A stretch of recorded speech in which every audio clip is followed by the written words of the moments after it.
দেখুন যিশায়া 40 কি বলছে, এটাকে আমি গীতের মতন দেখি, কারণ এটি একটি সুন্দর গীত। 31 পদ, কিন্তু যাহারা সদাপ্রভু অপেক্ষা করে তাহারা উত্তরোত্তর নতুন শক্তি পাইবে, তাহারা ঈগল পক্ষীর ন্যায় পক্ষ সহকারে ঊর্ধ্বে উঠিবে, তাহারা দৌড়লে শান্ত হইবে না, তাহারা গমন করিলে ক্লান্ত হইবে না, তারা স্বাভাবিকভাবে দৌড় শেষ করবে, শ্বাস নেবে আনন্দ সহ, কারণ এমন কিছু করতে প্রস্তুত যেটা অনেকে করতে পারে না।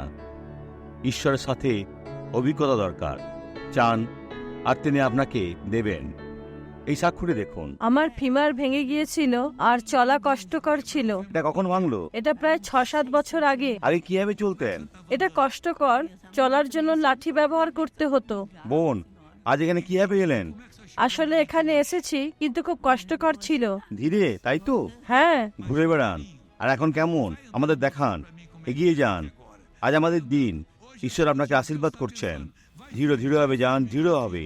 দেখুন দেখুন, কিন্তু ভয় করবেন না, ভয়কে দূর করুন, কারণ ভয় দিয়াবলের থেকে আসে। মনের ভয়, মনের ভিতর দিয়াবলের ভয়কে নিয়ে আসে।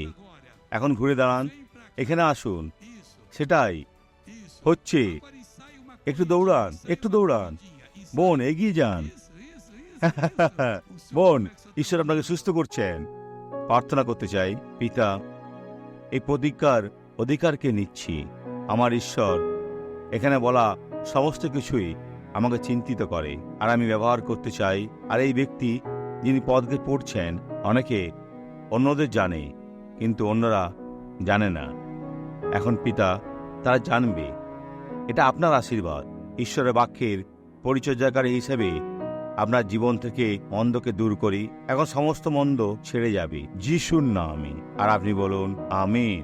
ঈশ্বর সবাইকে আশীর্বাদ করুন।